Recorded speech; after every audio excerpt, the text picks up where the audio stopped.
Are you hopeful or more pessimistic with the Labour government coming in? What does that mean for education in Britain? Well, it's hard to say. I mean, obviously they're new. Keir Starmer, I judge people on what they say and what they do. I do worry, though. I worry that I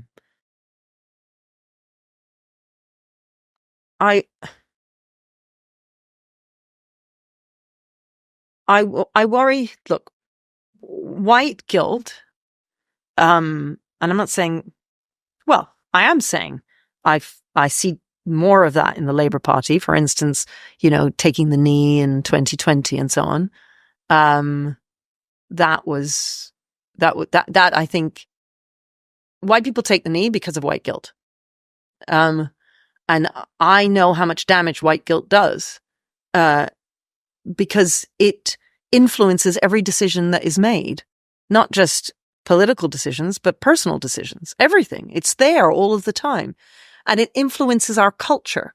So I'm not talking about Labour policies necessarily. I'm just saying that if the people in charge are riddled with white guilt, and I say if, because I don't know for certain how much, but I do know, for instance, that Keir Starmer took the knee, and that makes me go, oh, I don't like that. And the reason I don't like that is that it makes me worry about how much guilt is inside him. Because I know that as a leader, if he has lots of white guilt, he will make a poor leader, because culturally, he will make decisions that are not good decisions, because they'll necessarily be influenced by this gnawing guilt in him, which will make him do things that will deal with that guilt, perhaps giving him an image of somebody who's an anti-racist, giving him an image of somebody who loves diversity. Because if you don't love diversity, therefore you're a racist, then you couldn't possibly ever be a racist, because that's unacceptable. Therefore, I'm going to do things and say things that I wouldn't normally have done if it weren't for this white guilt. Well, I'd call it, just to make that super relevant to this month, his first month as Prime Minister. We had yesterday, at time of recording, he gave a press conference in response to the riots that happened in Southport. But this month, we've also had riots, as I mentioned earlier, in Hare Hills, in Whitechapel, in Rochdale, none of which was white people or British, Indigenous, or whatever you want to call it. Yes. There was no such press conference, but there's a different standard here. Now, it might be, as you say, white guilt, or it might be that he's swimming in these ideological waters. That's right. That are adjacent to the white guilt ideology, I guess. Yeah. Possibly. Anyway, I'm just to colour it in. Yeah, what you just said, the waters. Yeah. Like, that's important. Yeah. The waters that we are in, culture eats strategy for breakfast, right? And so it's all about... Say that again. Culture eats what? Strategy for breakfast. It's one of those quotes that, some guru, some business guru or something, I don't know. Right. That's what they say. Culture eats strategy for breakfast. That's exactly right. That's what's happening. Yeah.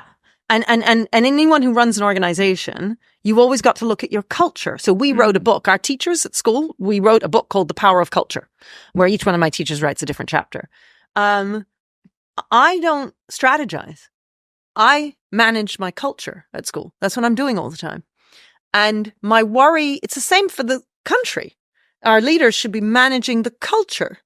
And if the culture is being managed by people who swim in the waters of white guilt and who feel that white guilt themselves, we're in trouble.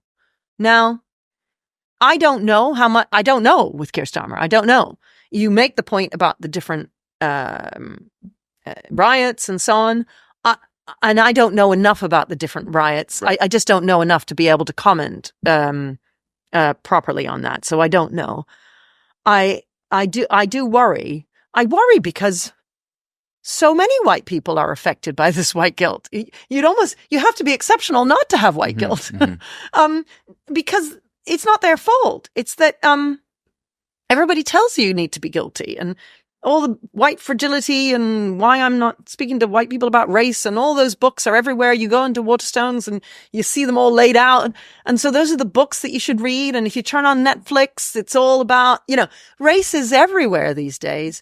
I miss the 1990s. I really do. It wasn't like this. And exactly. I didn't know then just how lucky we were. Yeah. I didn't realize Yeah. how it could change.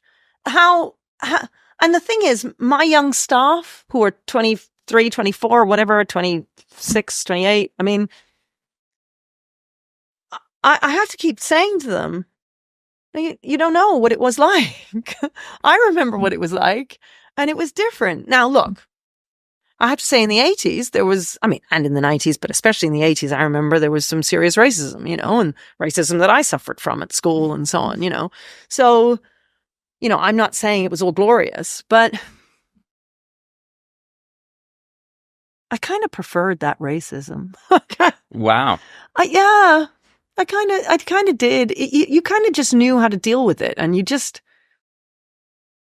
I kind of preferred that. I mean, I say kind of, I don't know. I mean, obviously, as a kid growing up, it was hard to be called names and so on, racist. Oh, you don't mean names. the riots. You mean the kind of racism you experienced. In the 1980s, yeah. I mean, I preferred that racism to this weird racism that exists now. When I say weird racism, what I mean is the kind of condescension that comes from the progressives towards me, calling me a useful idiot and so on, and their refusal to listen to anyone who doesn't think like them, their desire to absolve themselves of their white guilt, and therefore saying any number of things about race.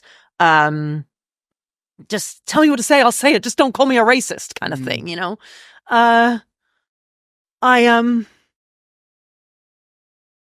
Yeah, it's problematic. I don't know. I don't know how we fix this. I was brought up, the only time race would ever be brought up is if you were, let's say, quickly identifying people, but essentially we were colorblind.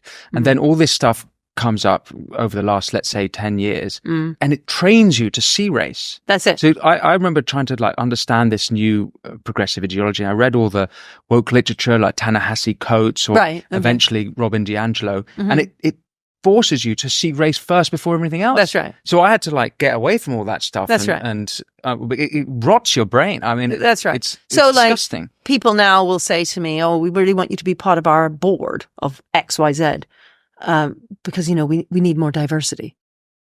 And I think to myself, so sorry. So I'm me. I've done all my achievements, everything I've done, and all you can see when you look at me is that I've got brown skin. Yeah.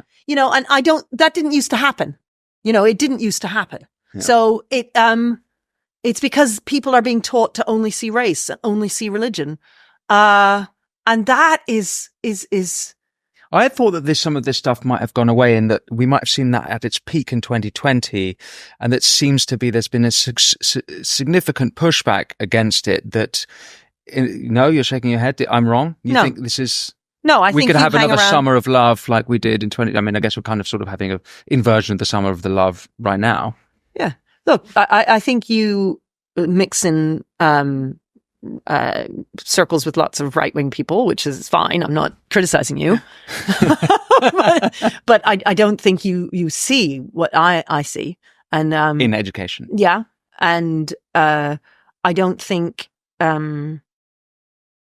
yes, there are people who are pushing back. But there's a whole bunch of people who are not hearing from those people at all.